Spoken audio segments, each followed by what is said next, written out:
Everybody and welcome back to my channel sharings India. मैं बहुत ही गायब था एक दो दिनों से, क्योंकि मुझे फीवर हो गया था एंड उसके अलावा मैं पढ़ाई लिखाई भी थोड़ा सा यहाँ पर करना स्टार्ट तो कर तो रहा ही था। अब क्योंकि पेपर अगले महीने ही है, इसलिए थोड़ा सा मैं यहाँ पर गायब होने वाला हूँ बहुत कस के।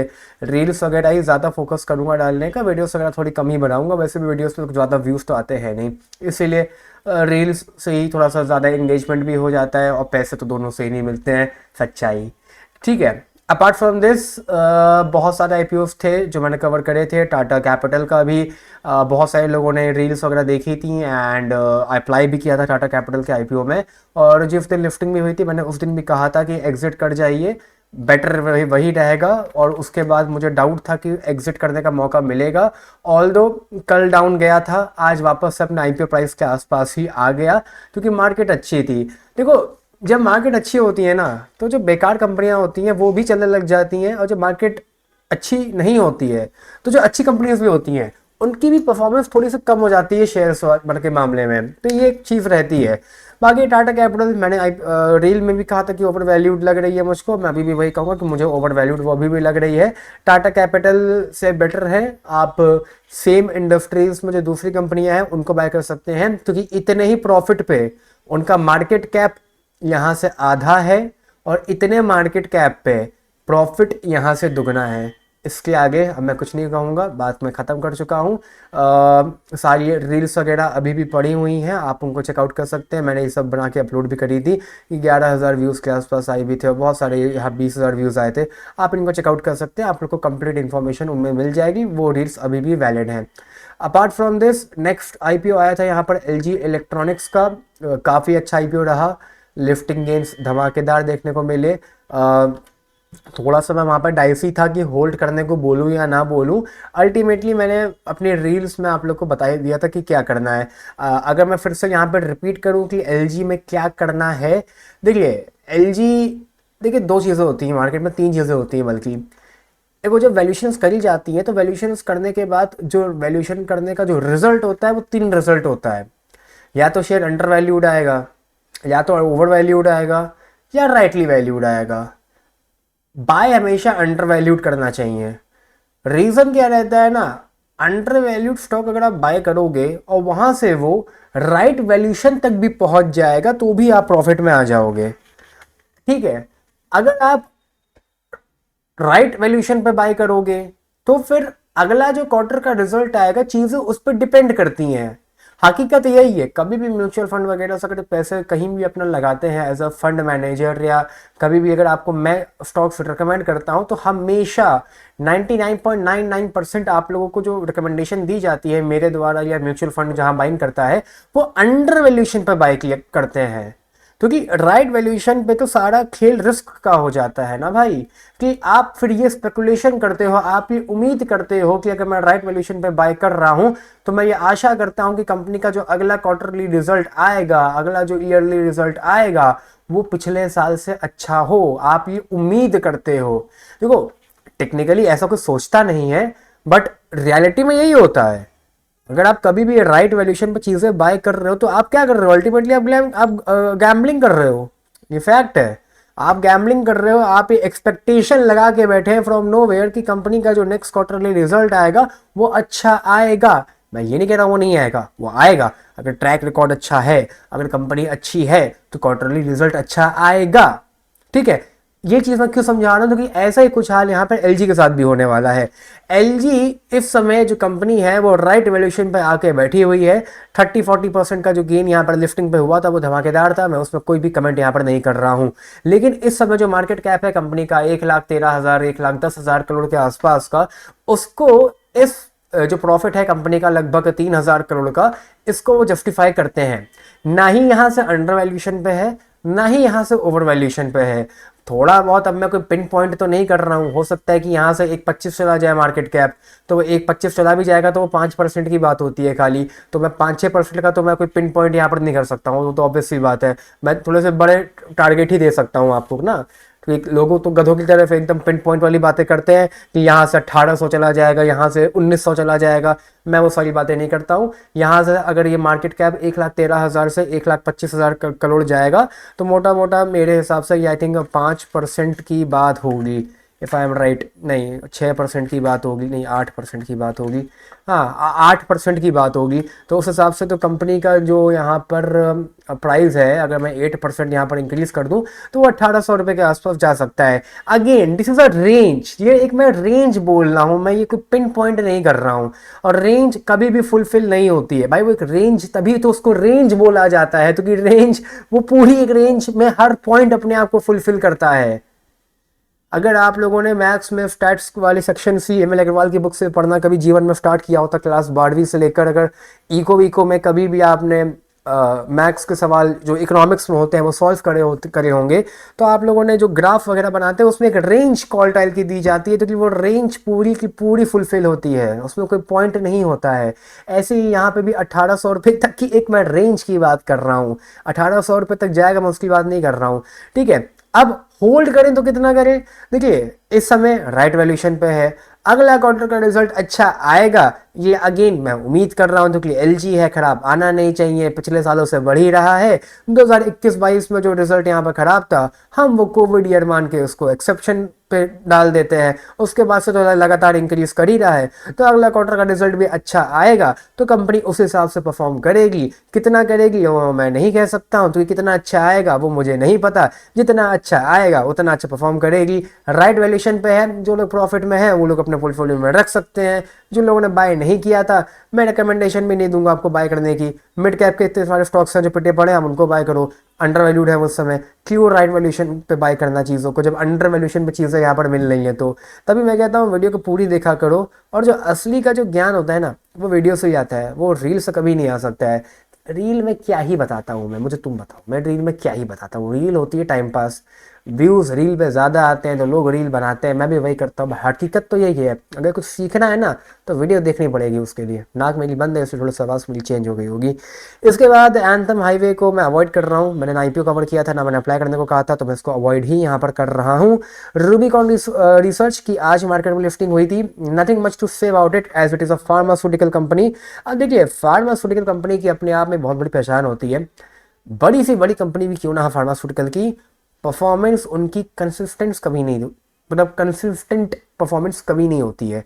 अगर आप हीट मैप में भी जाओगे, और यहाँ पे मैं अगर आपको वो कहाँ गए मेडिसिन वाले, ये रहे मेडिसिन वाले, अगर आप मैनकाइंड की परफॉर्मेंस देखो चार्ट में, ठीक है, मैनकाइंड के अलावा सन फार्मा हो गया, डेविल्स लैब हो गया, सिप्ला हो गया, इन जितनी भी ये जो भाई ये वाली जो लाइन है ना भाई, इसकी परफॉर्मेंस आपको कभी भी बहुत अच्छी देखने को मिलेगी नहीं।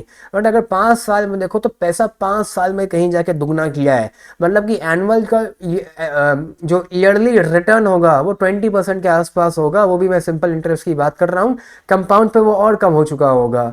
तभी मैं कह रहा हूँ जो फार्मास्यूटिकल, अब ये भी अच्छा रिटर्न है, वो तो तुम लोग की एक्सपेक्टेशन सातवें आसमान पे रहती है, तो भी मुझे खराब करना पड़ रहा है, वरना हकीकत में जो रियलिटी में जो भाई होता है ना रिटर्न, वो यही रिटर्न अच्छा बोला जाता है। 5 साल में बैठे बैठे पैसा दुगना किया जा रहा है, यही रिटर्न था जो 2020 से पहले मार्केट में चलता था। तो कि मेरे तो जितने भी क्लाइंट्स हैं इन्वेस्टर्स हैं ना, वो इस रिटर्न के आगे हाथ जोड़ते हैं, बहुत अच्छा रिटर्न है। शार्क टैंक पे शार्क चूतियाँ नहीं जो 12% पे पैसा उधार देने को तैयार हो जाते हैं। 12% return, 15% return is a good return. ये आजकल की मार्केट की इतनी हवा में उड़ी हुई है कि जिससे लोगों के दिमाग खराब हो गए हैं। 15-20-25% रिटर्न साल में समझ ही में नहीं आता है, वरना ये बहुत अच्छे रिटर्न है वैसे तो, ठीक है। मतलब अब बाकी वो है कि आजकल के कंपैरिजन में फार्मास्यूटिकल्स की जो कंपनी होती है वो जनरली उतना रिटर्न नहीं देती हैं।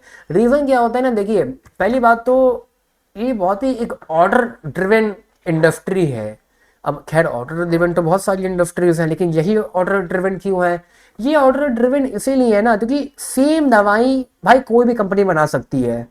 अब डोलो आती है, पैरासीटामोल आती है, मार्केट में 10 और आती हैं, कोई फर्क थोड़ी है किसी में, नाम अलग अलग है, बनाने में जो चाहे वो बना सकता है। जन औषधि की दवाइयाँ अलग आती हैं, इसीलिए मतलब फार्मास्यूटिकल इंडस्ट्रीज अपने आप से धीमे धीमे चलती है।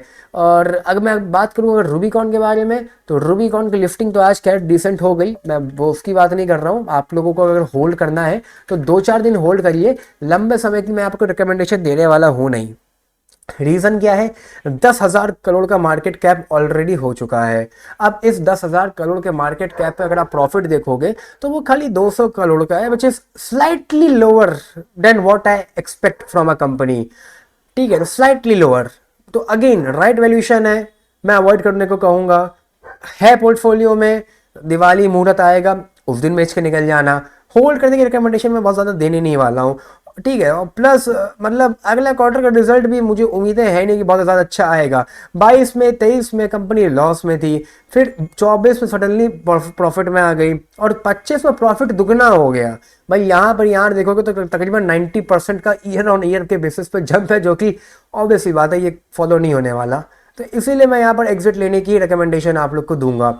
इसके बाद आता है रूबिकॉन के बाद जो लिस्टिंग हुई थी यहाँ पर, वो कैंड्रा रेबेको की हुई थी। होल्ड करिए, मैं साफ साफ कह रहा हूँ। अब मैं क्यों कह रहा हूँ होल्ड करने का, बात समझो, मैं इसी से कंपेयर करता हूँ। अगर आप रूबिकॉन के बाद अगर कैनरा बैंक को देखो, Canara asset management, Canara AMC, market cap है 6,000 करोड़। रूबिकॉन का था लगभग 10,000 करोड़। प्रॉफिट देखोगे तो यहाँ पर रूबिकॉन से कितना ज़्यादा है, उनका था 200, इनका है 260। और इनका जो प्रॉफिट में जो ग्रोथ है वो डिसेंट है। मतलब यहाँ भी देखो तो 25% की ग्रोथ है, यहाँ पर चलो ज़्यादा ग्रोथ हो गई, बट अगेन यहाँ पर 25% की ग्रोथ है। तो ग्रोथ यहाँ पर है, और एएमसी वगैरह का जो बिजनेस है ना वो इंक्रीज कर ही रहा है, क्योंकि मैं तो इसी फील्ड का हूँ भाई, मेरा काम ही इसी फील्ड का है। जितनी भी मार्केट में एएमसी है सभी का प्रॉफिट बढ़ रहा है, क्योंकि जो इनफ्लो है लमसम का और एसआईपी का वो बहुत कस के मार्केट में आ रहा है। तो ये कंपनी अगर आप लोग को मिली, आप होल्ड करो। आईपीओ में अप्लाई नहीं किया था, मैंने मना कर दिया था अप्लाई करने से, क्योंकि जीएमपी ड्रॉप हो गया था। तो भी कोई इशू वाली बात है नहीं। 266 रुपये का आईपीओ में था, 300 रुपये का आपको अभी मिल रहा है। हार्डली मतलब 10-15% की बात हो रही है यहाँ पर खाली। और मेरा जो टारगेट है वो तो यहाँ पर बड़ा ही है, वो 10,000 करोड़ के आसपास का है, और 6,000 करोड़ की कंपनी यहाँ पर अभी बन चुकी है। तो भी यहाँ पर इजीली आप मान के चलो कि 20, 30, 40% तो आप लोग को मिनिमम मिल ही जाएगा। 40% तो मैं मिनिमम की बात कर रहा हूँ, क्योंकि अगर 6,000 करोड़ में 40% भी आप जोड़ोगे तो भी आप लोग का जो मार्केट कैप है वो 8,500 करोड़ के नीचे ही रह रहा है। तो इसको आप होल्ड कर सकते हो। अब होल्ड कब तक करना है, यहाँ आपको थोड़ा सा होल्ड करना पड़ेगा, साल 1.5 साल। रीज़न क्या है, रिजल्ट अब आएंगे ना आगे के, तो फिर आप लोग को साल 1.5 साल यहाँ पर होल्ड करना पड़ेगा। इस कंपनी के रिजल्ट अच्छे आएंगे, वैसे भी कंपनी थोड़ी सी अंडर वैल्यूड है, तो ये आप अपने आप में मतलब होल्ड कर सकते हो। होल्ड करने की रिकमेंडेशन मैं इसी को दूंगा। बाकी एलजी वाला चाह रहे हो, प्रॉफिट में पड़ा है तो एलजी वाले को होल्ड कर सकते हो अगर पोर्टफोलियो में पड़ा है तो।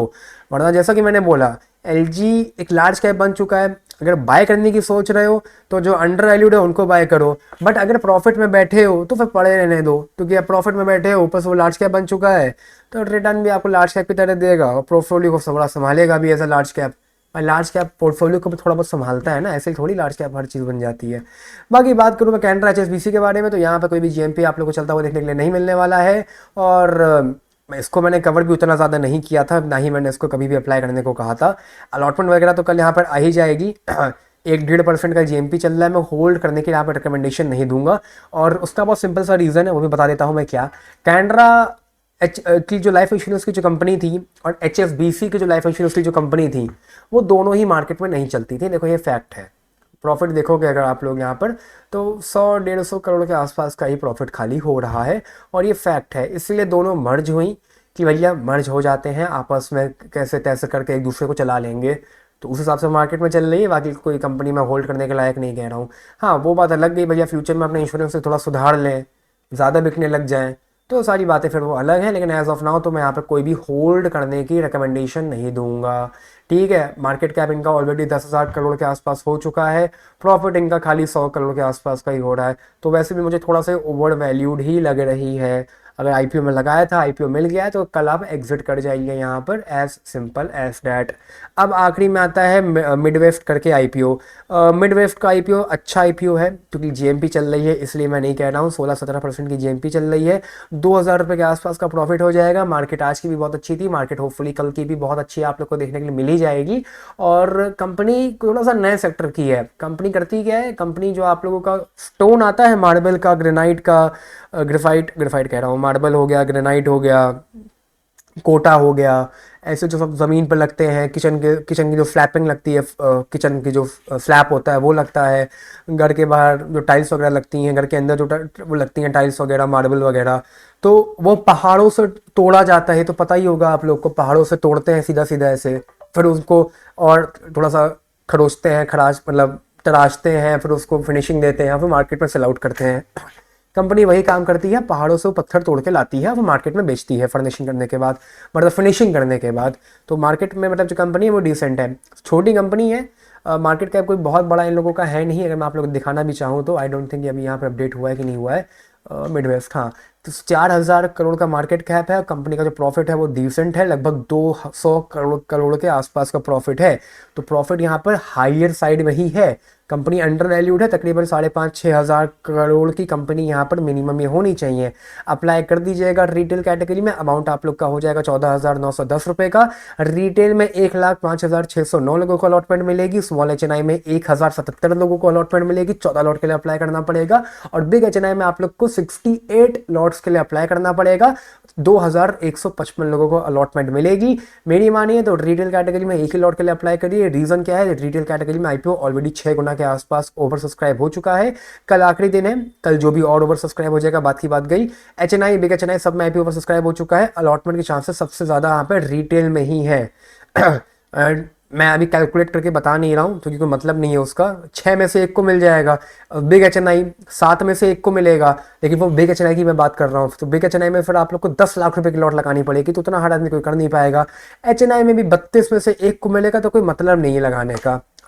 QIB ने भी IPO 2 गुना ओवर सब्सक्राइब कर दिया है, तो बढ़िया है, कोई भी उसमें इशू वाली बात नहीं है।